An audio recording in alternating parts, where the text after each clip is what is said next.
républicain, fils aîné du président de la République du Cameroun, son Excellence Paul Biya. Du moins, le président de la République lui-même n'a pas encore contesté cela. Donc, c'est acté, contrairement à ceux qui pensent le contraire. Le président m'a fait une fois plus, j'ai envie de dire, l'amitié d'être là ce matin, en direct sur l'antenne. Je l'ai convié à une discussion sérieuse et pour répondre notamment aux différentes questions qui lui seront posées tout à l'heure concernant les sujets d'actualité. Vous savez qu'au Cameroun, on en a tellement. Le dernier sujet qui a retenu l'attention des Camerounais, c'est notamment la situation du football, principalement des Lions notables du Cameroun, avec l'équipe nationale Fagnon et la Fédération camerounaise de football. On ne parle pas de cela aujourd'hui. On va explorer d'autres chantiers. On va explorer d'autres chantiers parce que la page, même si elle n'est pas encore totalement tournée de ce côté-là, mais les Lions ont livré deux belles rencontres avec à la clé une victoire écrasante, 4 buts contre 1 face au Cap-Vert et un but partout face à l'Angola. C'est une belle performance quand on sait que ça remonte à des années aujourd'hui, que les Lions n'avaient plus remporté avec un score aussi important comme celui-là. Donc le président est bien installé ce matin, et je l'accueille d'ailleurs avant d'aller saluer toute la forte équipe qui m'accompagne ce matin pour faire cette émission. Bonjour et bienvenue, président. Bonjour à toute la population camerounaise. Je voulais les rassurer que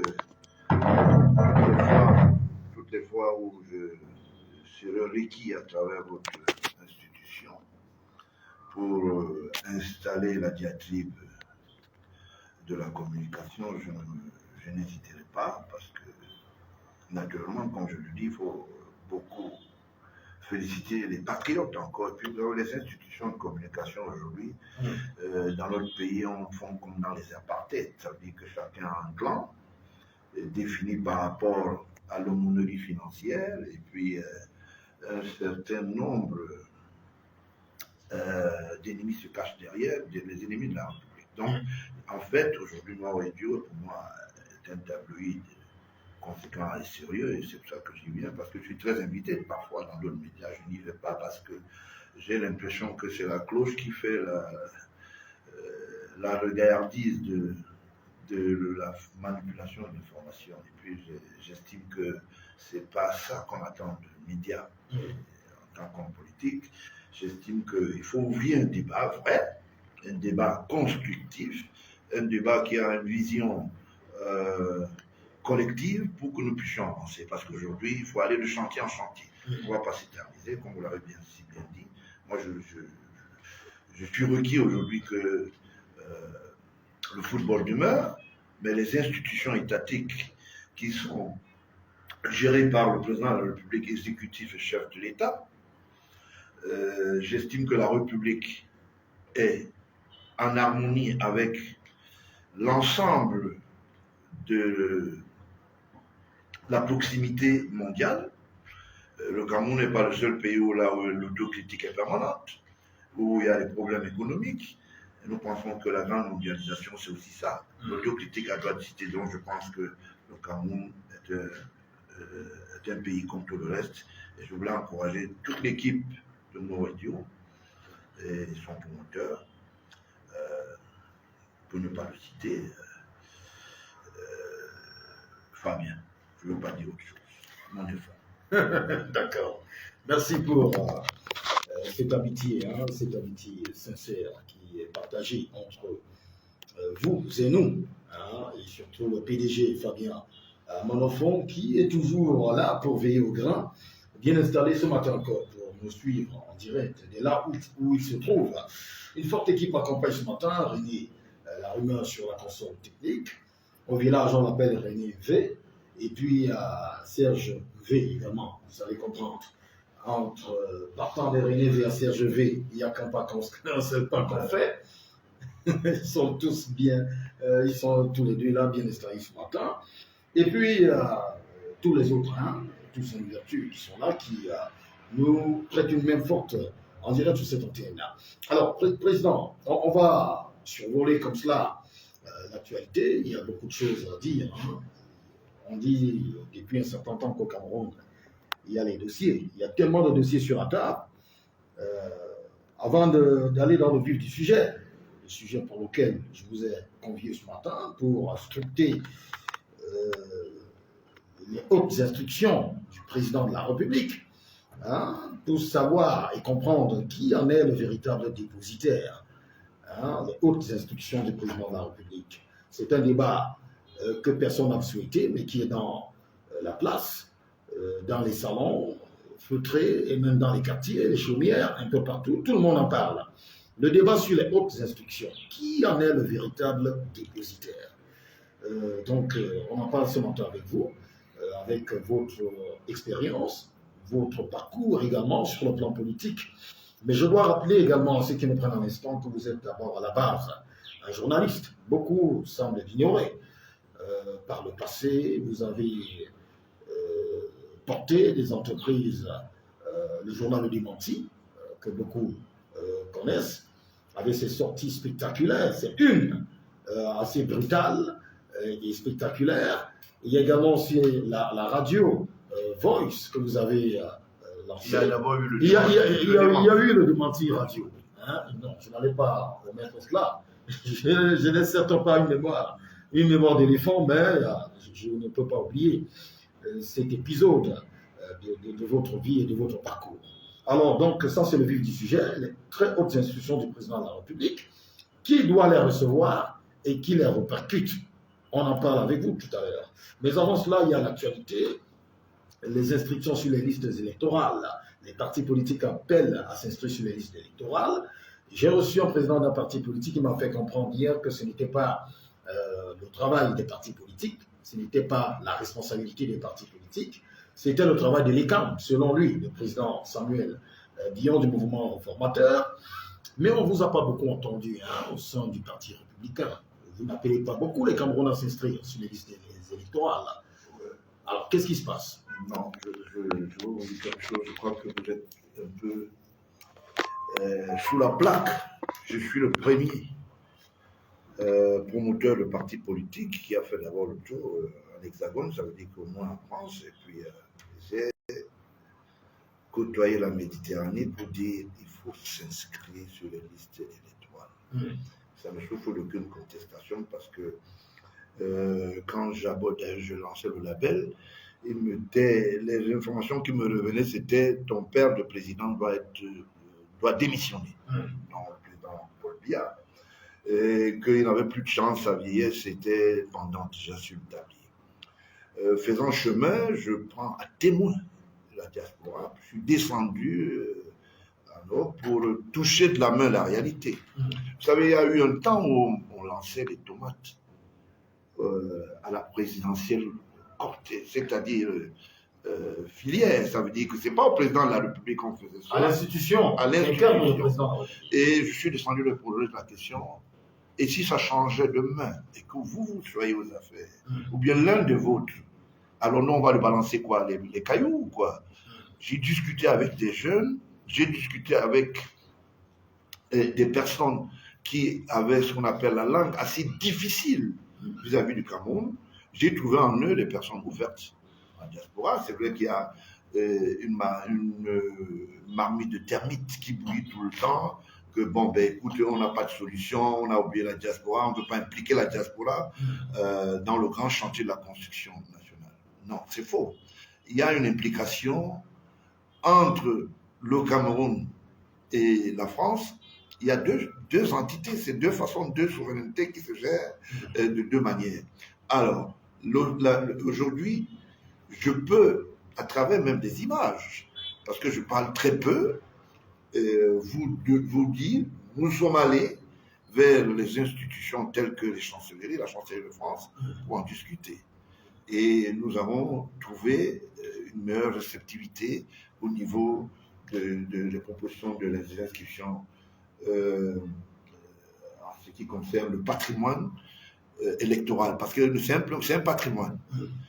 Et les élections dans un pays, c'est le devoir de tout citoyen. Et c'est même une obligation civique. Il faut s'exprimer, il faut parler, il faut échanger. Et c'est dans ce sens que j'ai trouvé que les citoyens de la diaspora, dans son entièreté, étaient d'accord du fait et qu'on leur donne les moyens de participer. Je suis celui qui plaide la cause aujourd'hui et depuis plus de 25 ans. J'ai des documents qui sont archivés, ça veut dire que des propositions que j'ai faites au niveau du ministère des Relations extérieures, même à la hauteur du président de la République, pour parler de la participation de tous les Camerounais, sans exclusion. La double nationalité aujourd'hui, il faut la battre en pêche. La double nationalité, il faut la battre en pêche parce que, en réalité, ça crée un diminutif au niveau de la vision mondiale élective, pluraliste et républicaine. Voilà. Il va falloir sortir de là. Voilà. D'accord ? Il va falloir. Voilà. Battre sera en brèche et un chantier d'essai a été fait. J'ai des correspondances en direction du premier camerounais, le président de la République, et de l'aumônier, ça veut dire que des élections. Je crois que le dernier en date, c'était le ministre Sadi qui est actuellement au ministère de la Communication. Nous avons fait des propositions. Et ceci va décentraliser nos comportements, pour que nous voyons avec la critique permanente la positivité qu'il faut donner à notre pays. Donc, j'estime que aujourd'hui, c'est un chantier qui doit être plutôt, disons que, ampliatif au niveau de la communication. D'ailleurs, la base communicante, vos maisons de communication devront même prendre ça comme un label. Ça veut dire que encourager la citoyenneté vers les urnes, ce qui va faire que les gens aient un autre regard de citoyens. En ce qui concerne l'ELECAM, je voulais le dire, l'ELECAM est le centralisateur événementiel. L'ELECAM n'est pas là pour promouvoir les élections sur le plan électoral. Chaque citoyen a un devoir. J'ai dit tout à l'heure. D'aller voter. Vous l'avez déjà dit. Voilà. Alors, l'ELECAM est le centralisateur. Vous imaginez, l'ELECAM est en train de faire une campagne pour le RDPC, pour dire allez-y, et on voit le promoteur du directeur général Soucé, que je connais très bien. Appelez les Camerounais à s'inscrire. Voilà. Oui, non, appelez, non, il doit participer sur le plan technique, numérique, arithmétique, ça n'a rien à voir. Et l'ELECAM ne peut pas se donner le devoir de dire, monsieur le président du Parti républicain, je vous demande d'aller vous inscrire. Ça veut dire qu'il y aura une doublure.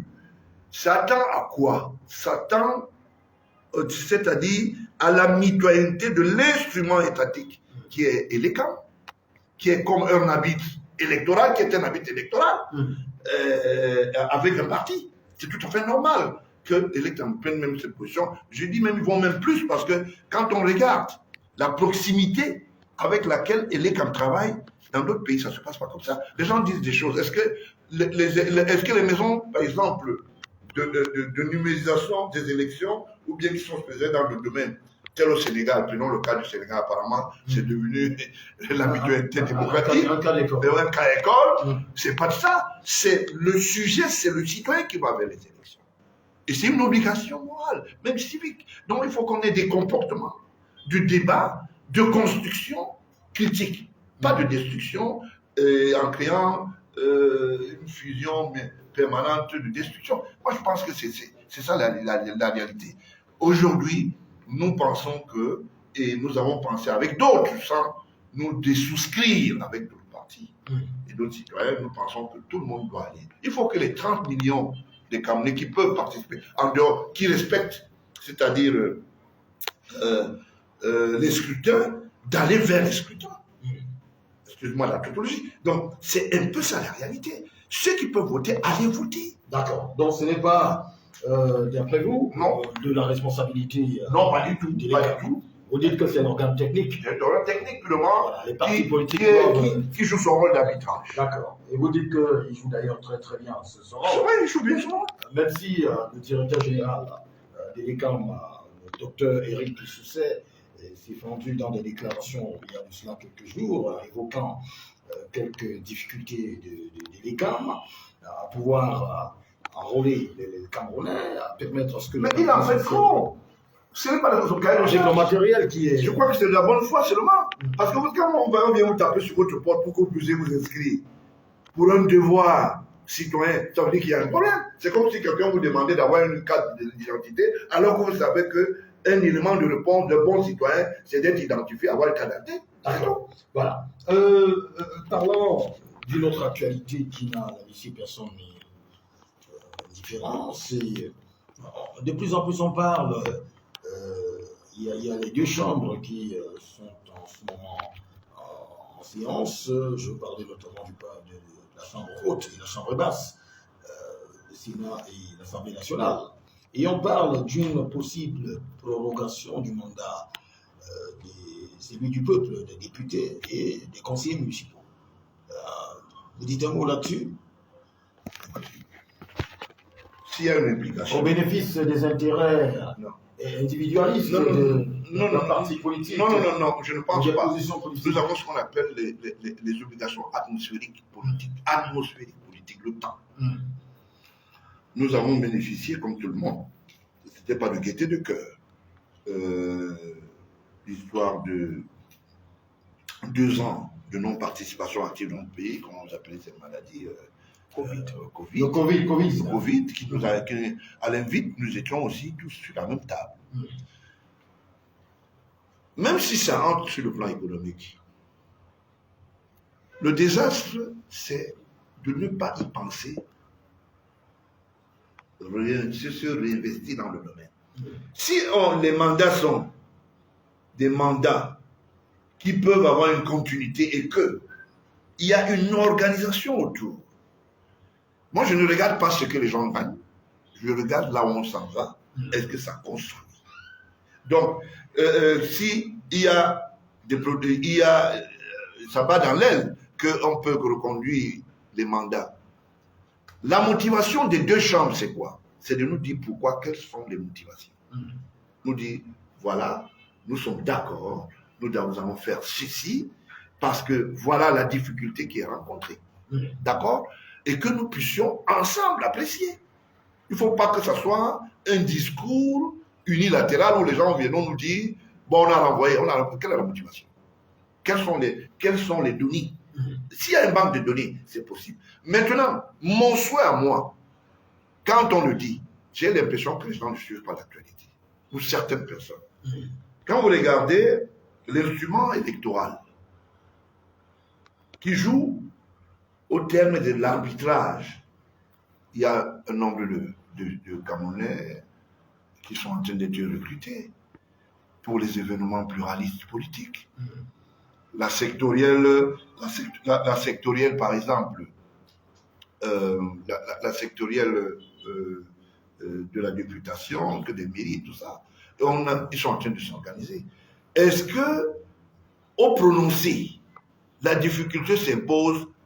Oui, tant si. Il ne faut pas lire dans la lettre. S'il y a une boule de cristal, il y aura une communication officielle. D'accord? Et on nous dira pourquoi. Moi, je dis, si on veut nous dire des choses sérieuses, il va falloir que nous puissions être sérieux avec nous-mêmes. Non? Moi, je pense que si on trouve que il faut renvoyer, disons, reconduire, je voulais dire, prolonger, et qu'il y a une nécessité souveraine,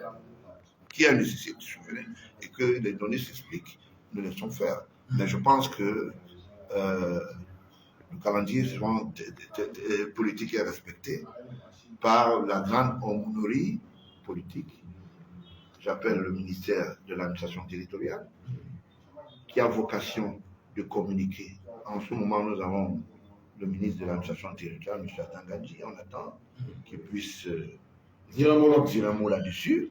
On attend que cela soit coordonné s'il y a lieu, parce que pour que ce soit ce mandat, il va falloir voter quelque chose quelque part, dans les deux chambres. Vous voyez, parce qu'il y a une dérogation. Et l'ordonnancier, le principal, qui va dire, c'est le président de la République, chef de l'État, après étude au niveau des deux chambres, s'il y a prorogation, ça sera rendu public et ça serait motivé.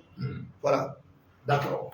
Allez, on va, je vous suggère de prendre une petite respiration, juste une seconde, pas plus, parce qu'on a un morceau dur à troquer juste derrière. On parlera des très hautes instructions qui sont données par le président de la République. Donc, petite virgule rapidement, et puis on se retrouve derrière avec le plan de résistance. À tout à l'heure.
on vous dit, est-ce qu'il a des preuves? Voilà les éléments du parti. Alors, on a des images. Hein, voilà, des images de séances de travail en ce qui concerne l'appel aux élections. Donc, voici ça. Et c'est devenu. On ne cache rien. Vous avez vu? Donc, nous, on travaille. D'abord, non, on travaille. Il y a des images qui ont circulé. Voilà. Bon, moi, je parlais à l'instant T, je parlais pas. Non, je ne vous dis pas avant ça, c'est sur ce ressent, ça, ces images. Alors, donc, je voulais simplement dire, je préfère me taire et travailler. D'accord, voilà. Allez, et laissez parler les gens. Voilà. Alors, on parle maintenant des très hautes instructions du président de la République du Cameroun. Alors, c'est un débat qui est dans la Cour. Comme je le disais, hein, personne n'a souhaité que ce débat arrive là, mais finalement, il est là. Les Camerounais discutent, ils essayent de comprendre pour certains les hautes instructions. Il y en a qui les acceptent. Il y en a d'autres qui disent non, c'est pas ça. Il y en a d'autres qui contestent, qui disent que ces hautes instructions sont fabriquées. C'est de la poudre aux yeux, ce n'est pas la vérité. Le président de la République ne saurait donner ce type d'instructions à des individus lambda. Il y en a qui le disent comme cela. Alors, moi, je veux comprendre avec vous, avec votre expérience de journaliste, avec cette culture assez poussée que vous avez, et surtout la maîtrise parfaite des couloirs, aussi bien même en lieu. Alors, les hautes instructions. D'abord, ça commence comment et ça finit comment? Je parle comme au quartier, également. Le cahier de charge institutionnel dans notre pays, d'abord la présidence est un service public. La présidence est un service public. C'est un ministère, comme le ministère de la Défense, le ministère de la Santé. Ceux qui y travaillent sous l'homologation institutionnelle d'ordre public, y compris le chef de l'État, qui a un cahier de charge. Et le chef de l'État a le devoir de mettre en application ce cahier de charge. Et dans sa pluralité sectorielle. D'où haute instruction n'est pas le légisme. Ça veut dire que ce n'est pas... Haute instruction ne veut pas dire que c'est un problème où on a écrit l'orthographe, on a dit, il y a article 1, haute institution, la présidence, c'est pas ça. C'est un vocabulaire, c'est une phrase. D'accord? Mais il y a ce qu'on appelle, d'une manière structurelle, une organisation et un organigramme. Je voulais tantôt dire. Alors, l'organigramme est pyramidal. Ça veut dire que ça va sous-jacent, ça va haut-jacent. Alors, j'ai l'impression que aujourd'hui, on ira même jusqu'à dire à la fonctionnalité publique que nous, on a investi en tant que citoyens, à travers les institutions, comme le Sénat, comme l'Assemblée nationale, et demander à ceux-là de venir nous expliquer le bon vouloir, le bien vouloir même de ce qu'ils veulent. Pourquoi est-ce qu'ils ne font pas ce que nous voulons? Mais je dis, il y a un problème. J'entends des gens qui disent, le chef de l'État n'implémente pas vite la politique. Pourquoi il ne part pas très vite en brèche? Il y a un problème entre la politique institutionnelle, étatique, et la politique de vision d'un parti. C'est deux choses différentes. Et le parti au pouvoir est tenu de mettre en exergue d'abord la politique étatique en avance. Avant la vision. Parce que c'est ça l'obligation. C'est l'obligation et le tablier qu'ils ont assuré. Alors, donc, je ne vois pas pourquoi, quand on parle de haute instruction, on dit ce n'est pas le ministre d'État Gongo qui devait l'implémenter, il est au secrétaire général. Avant lui, il y en a eu d'autres qui ont mis en place et qui ont mis en exergue ces hautes instructions qui n'ont rien à voir avec ce qu'on appelle une loi. Ce n'est pas une loi qui est votée, non pas du tout. C'est un langage scientifique. Simplement. Simplement. Alors, Maintenant, si les gens estiment que c'est du blabla, c'est pour cela qu'ils se trompent souvent d'adversaire. Le secrétaire général est une institution étatique. Je voulais dire le secrétaire général. Et celui qui implémente maintenant la politique était un être humain. Il s'appellerait M. Baola, il s'appellerait X ou R, il s'appellerait autre chose, ce n'est pas parce qu'il est là. Il met à l'application les textes de la République sous la diligence du chef de l'État. Il n'y a pas de violation de loi. Dès lors que les armoiries que vous voyez là, le drapeau là, quand il est debout là, ça veut dire simplement que les institutions sont debout. C'est pour ça qu'on parle des armoiries de rassemblement à travers le drapeau. Il y a un document qui a circulé dans les réseaux sociaux. Je ne sais pas si vous l'avez lu. C'est une réponse des ministres en place, des ministres du Travail et de la Sécurité sociale, qui répondait à un blogueur, enfin un influenceur, c'est comme ça qu'on appelle vulgairement, un journaliste du web, Boris Berthold. Et dans cette lettre-là, moi je l'ai parcourue de fond en comble, il disait clairement que, parlant des hautes instructions, il disait qu'il connaissait la provenance des hautes instructions.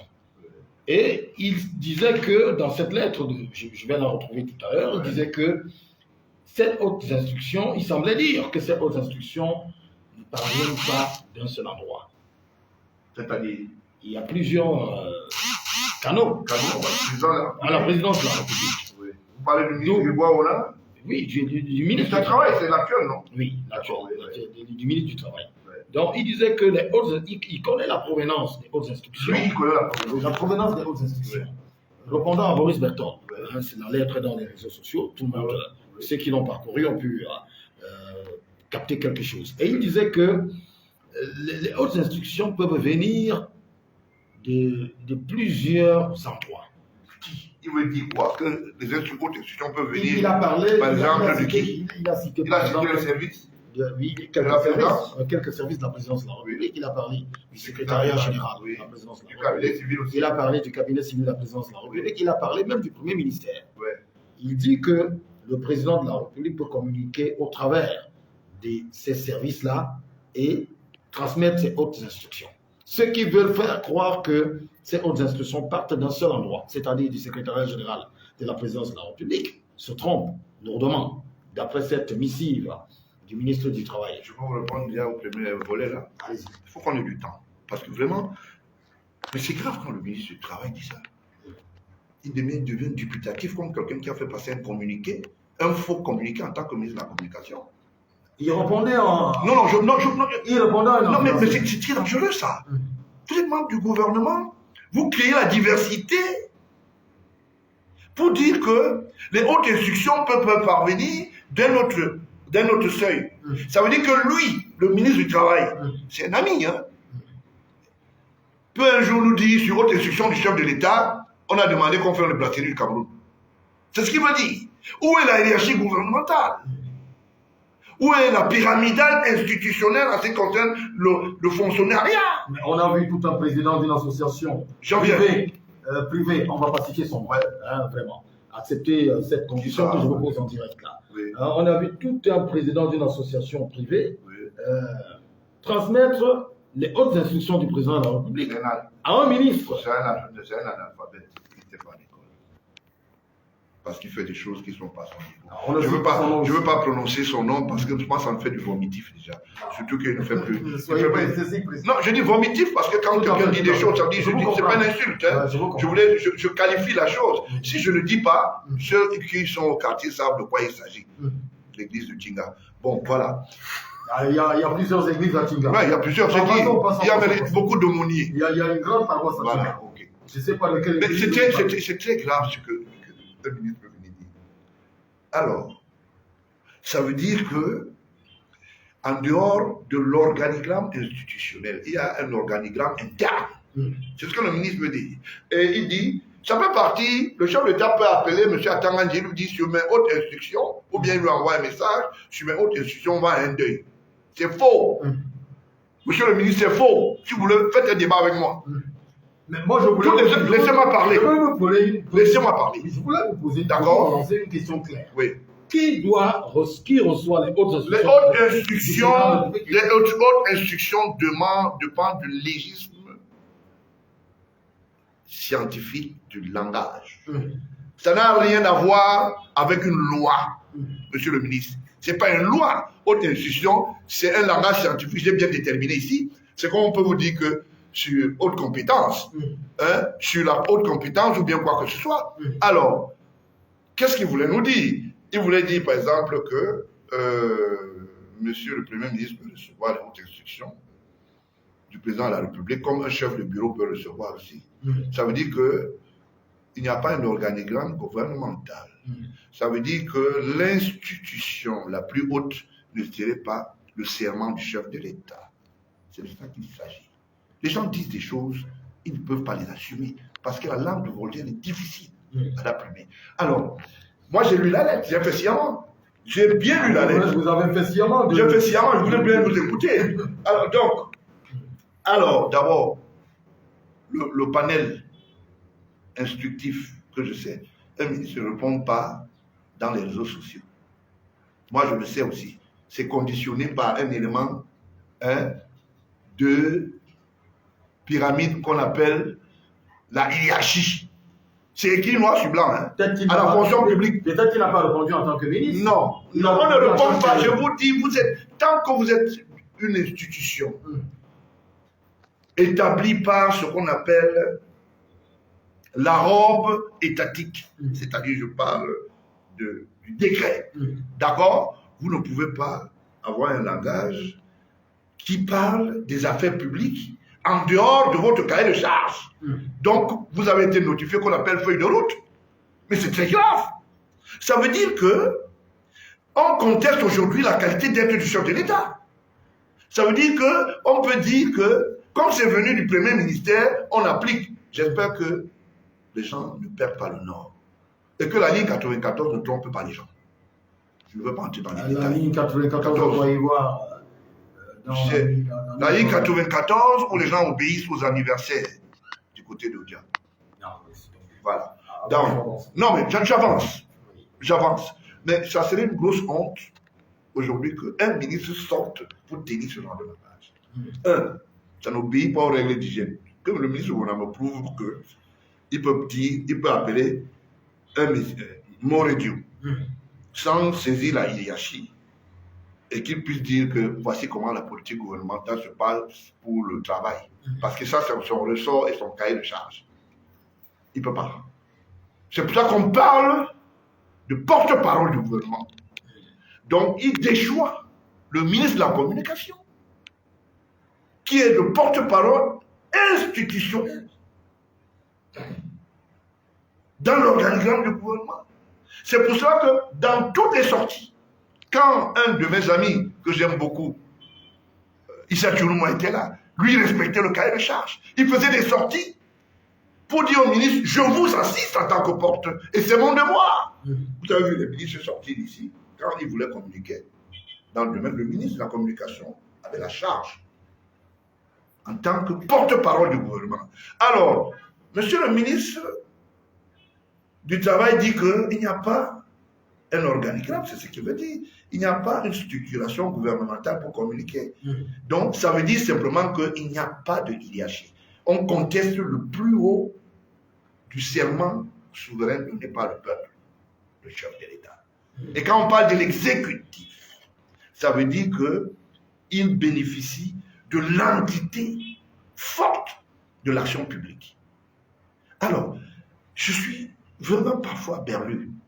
Est-ce que les comportements de la mangeoire perdent souvent les normes?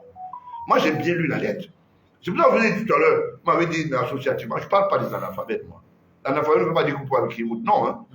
Parfois, vous avez la compléter difficile. D'accord? Donc, voilà un membre du gouvernement qui sort, et il va choisir le tablier, et il dit, je communique. D'accord? Bon, s'il a communiqué sous seing privé, nous attendons. Mais s'il a communiqué sous seing officiel en tant que ministre du Travail, parce qu'il en parle. Parce que quand il parle des hautes institutions, il s'implique dans l'actif public et institutionnel de l'État. Donc il ne saurait venir répondre en tant que ministre sur ses privés. Vous comprenez à peu près? Alors, il faut que les gens arrêtent de croire que le cinéma qu'on fabrique souvent, les gens organisent les nuits de soirées, de ballons, de machin. On a invité la première dame. La première dame n'est pas une institution étatique, elle est une institution conditionnée et administrée par la proximité de son mari. Que les gens arrêtent. Que les gens arrêtent. D'accord? De lui dire oui, j'étais avec la première dame dans la soirée, elle m'a accordé beaucoup de la diligence, elle a tout le respect qu'il lui faut. Mais elle a la proximisation institutionnelle. C'est M. Biya qui donne ce qu'on appelle la rhétorique institutionnelle à sa femme. Et c'est pour ça qu'on l'appelle première dame. On ne l'a jamais dit présidente de la République. Que les gens arrêtent, ça c'est du bluff. Et la première dame, sachant cela, maintenant que les gens sont abandonnés à leur propre sort du bluff, ils commencent à dire la première dame est méchante. Vous voulez qu'elle quitte sa dérogation et ses responsabilités pour venir dire des choses, j'entends des choses, dire des choses. Ah oui, c'est la première dame qui donne les forces aux gens. Moi, je me pose des questions. Vous avez vu une lettre de la première dame qui a été, qui a été adressée à un ministre que je te demande de faire quelque chose. Ou qui a donné une instruction, même à un chef de bureau. Mais qu'est-ce que les gens veulent? Donc, alors, les gens veulent créer quoi? Une certaine dynamique d'entorse dans le couple présidentiel. Voilà le problème. Et comme le président Paul Biya, sage comme je le suis ici, d'accord, ne pourra jamais faire la frite de ce qu'ils pensent. Vous dites que c'est une pensée vieillissante de la République est debout. Vous dites que c'est une pensée démissionnante. La République marche. 26 jours, chacun a un salaire. Je n'ai pas encore vu la marche. Ici, quelqu'un est sorti pour dire que le salaire du fonctionnariat ou bien du ministère ne passe pas. D'accord? Il y a des difficultés. Même si les conditions de vie sont difficiles. Les conditions de vie sont difficiles. La vie chère qui gangrène. Je suis d'accord. Je suis d'accord. Camerounais, les libertés qui sont restreintes. D'accord. Ici et là, c'est extrêmement difficile. Vous savez ce qu'on appelle les APE? Quand les APE de l'Hexagone vont être au rabais, la vie chère aussi va. Nous sommes conditionnés à une chaîne. Dès lors que tu ne traites pas le carburant brut chez toi, il y a une chaîne dans le prix, le coût de la bourse et le prix d'achat à la pompe. Je donne ça comme exemple. Et ceci dans tous les domaines. D'accord? Donc ça veut dire que vous vouliez ou pas, nous sommes dans une chaîne. Maintenant, la vie chère dépend maintenant de la bataille du travail. Et il dit, bon, nous avons des champs de tomates, on peut produire ceci, c'est ça. On peut produire le plantain comme ceci. Et la bataille du chef de l'État a été toujours redimensionner la vie citoyenne, redimensionner la stabilité citoyenne. Voilà la réalité. Mais quand les gens estiment aujourd'hui que les attitudes, comme on appelle, les institutions, autres institutions, M. Ngongo ne peut pas le faire. C'est un petit frère. Il ne peut pas. Il viole la loi. Ah, il va nous avoir en face.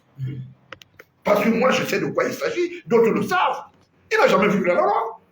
D'accord? Maintenant, si ça énerve les gens, où j'entends les gens, il a fait plus de 10 ans. Et c'est quand on nomme quelqu'un au Cameroun. 13 ans au total. Oui. On nomme quelqu'un ici. Il y a un article qui dit que, bon, certains ont dit 25 ans, directeur général ou 20 ans, je ne sais pas, ceux qui fuient là-bas. Pour le directeur général, je pense que c'est voilà. 9 ans. 9 ans. Donc, bon, voilà, ok, je veux bien savoir. Je veux bien savoir.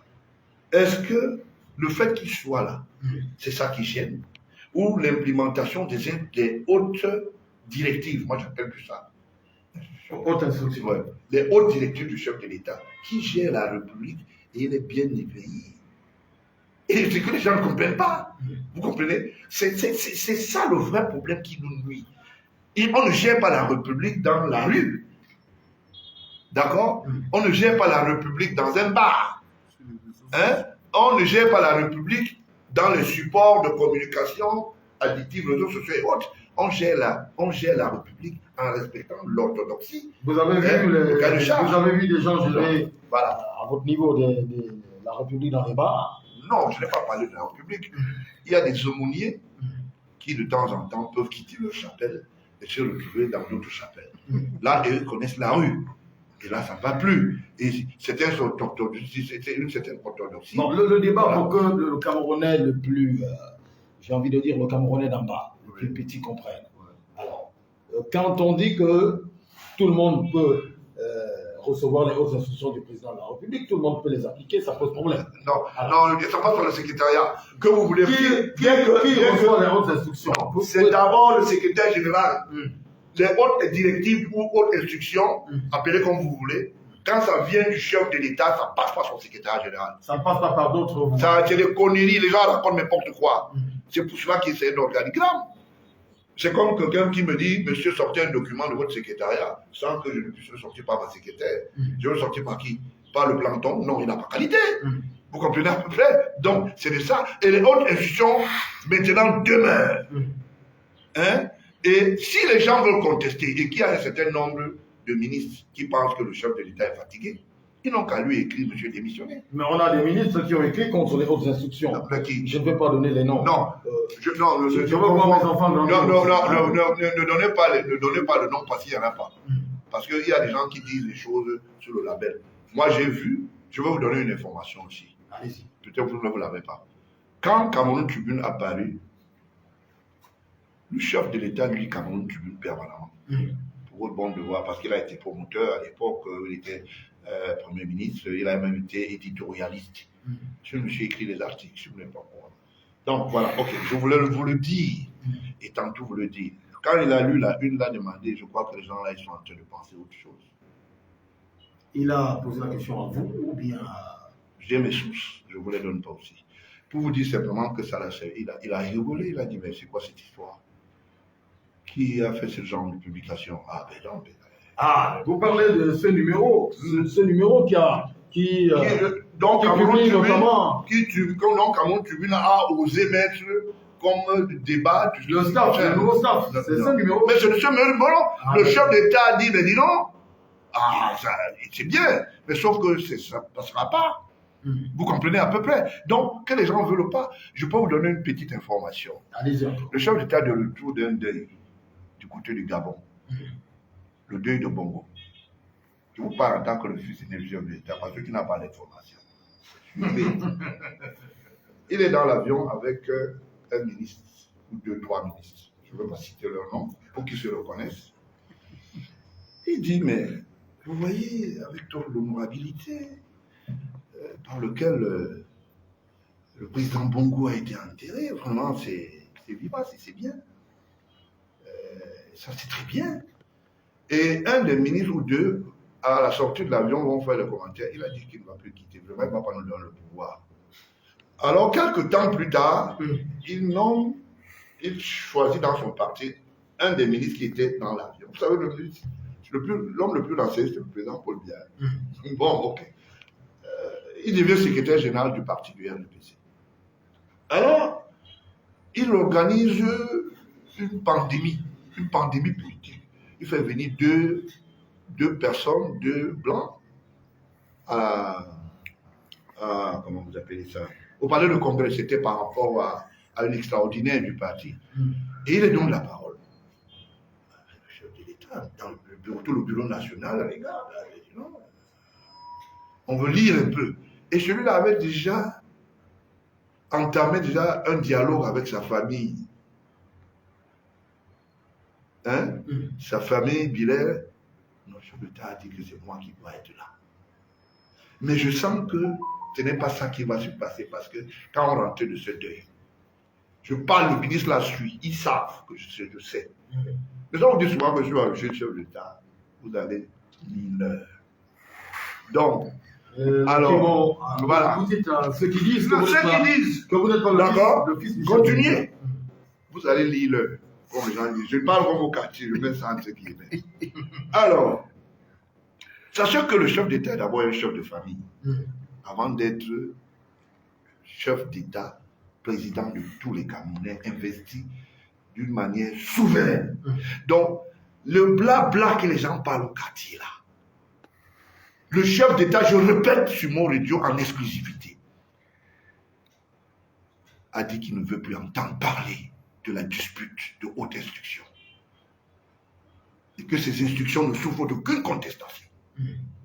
Et j'ai répété ça et j'ai toujours dit que ça ne changera pas. Ça n'a pas changé. D'accord? Donc, vous voyez, en plein vol, et quelqu'un est dans l'avion, il va dire, faire des commentaires au quartier, faire un certain nombre de choses. Un jour, le chef d'État est au courant qu'un ministre de la République a plus de 100 titres fonciers. Il dit vraiment, je ne comprends pas le pays ici. Le type là, il fait quoi avec 100 titres fonciers? Il était étonné. Mais quand on lui a dit que le type a acheté encore un immeuble du côté de Douala, à Maka, l'immeuble à Maka, il a dit merde, toujours lui. Et après, on est venu lui dire, est-ce que tu sais que les émoluments de la gendarmerie sont passés par Campost et il y a plus de 500 millions. Il a pris cet argent, il est allé se balader au quartier, faire des affaires avec. Le chef d'État a encore dit, encore lui, il a mis en vacances. Le ministre est là en vacances maintenant. Il veut qu'on le mette au down. Avec tous les adroits là, mon frère, ça ne donne pas. On est à la fin de l'émission. Nous sommes arrivés au terme. On n'a pas vu le temps passer. Ouais. J'aurais voulu, hein. Il nous reste combien de minutes là? Pratiquement 3 petites minutes. Non, même si c'est 1 minute, je peux toujours procéder. Oui, il faut dire un mot sur le match. Hein, les matchs, les deux rencontres. Non, les deux matchs, je l'ai dit déjà au ministre des Sports, qui a le soutien ferme sur le plan d'applicabilité et au strict respect des instruments fêtières africaines, la FIFA et la CAF et tout ça, même la Confédération et tout. Je voulais dire, monsieur le ministre Mouelet, continuez votre travail. C'est du rigolo, c'est tout. Celui qui ne veut pas, il change de république parce que nous sommes dans une république. Vous avez compris? Que les gens arrêtent de dire n'importe quoi. Le ministre a eu l'onction du chef de l'État à travers le secrétaire général, ministre d'État, Ngongo. Ça ne souffre d'aucune contestation. Hein? Ceux qui vont faire les communiqués n'ont qu'à aller faire les communiqués sur Cameroun Tribune. Et qui savent écrire les petites lettres d'amour, j'appelle ça les lettres de Vladimir. On veut déjà m'enlever. Parce que j'avais fait passer le communiqué à la presse. Mais quand les gens posaient des actes, ils oublient que ça se suit. Et je voulais rassurer les Camerounais que le Cameroun est debout. Nous avons des difficultés, mais soyez fiers de votre pays. Regardez ailleurs comment ça se passe. Aujourd'hui, nous, on préserve la paix. Un mot sur... vous êtes dans les réseaux sociaux, hein, vous êtes dans les réseaux sociaux comme tous les Camerounais. Il y avait une cabale lancée contre le gardien de but, Joseph Akambel. Vous l'avez connu personnellement? Je connais personnellement. Je voulais lui dire... C'est un méchant ou bien... Il est trop bon. Parce qu'il dit ce qui est vrai. Et ce n'est pas tout intéressant pour cette personne. Mais on le présente comme un méchant. Non. On dit que son parcours est un parcours médiocre. Non, il n'est pas méchant. Je vais vous dire quelque chose. C'est le beau-frère du ministre des Lois. Vous n'étiez pas au courant, je vous dis ça. Je ne sais pas Akambel. Oui. Je vous le dis. Bah, vous êtes au courant de tout alors finalement. Non, à son beau-frère. Vous avez vu qu'il est avec nous. Hein, les autres sont ailleurs. Vous comprenez? Il n'était pas au deuil comme moi, je n'étais pas en appel. Oui. D'accord? Mais je suis vous n'avez pas été invité, même quand on invite. On n'invite pas les gens à un deuil. Le deuil, c'est la cotisation sociale. Chacun vient et dit, vraiment, mon frère, je te suis les larmes. Mais je suis avec le chef de Gambé qui m'a dit, va dire à ton père que le type là dit que c'est lui qui nous a donné la route. Maintenant, on sait que c'est ton père qui a ordonné à travers le ministre des Travaux publics qu'on mette. On attend, on continue à attendre. Merci beaucoup pour tout ce que le père fait pour Gambé. Ça, c'est la causerie que vous avez eue avec le chef. Le chef de Gambé. Oui. D'accord. Il y a une date retenue, c'est le 24 juin. Le 24 juin. Vous savez ce qui va se passer le 24 juin?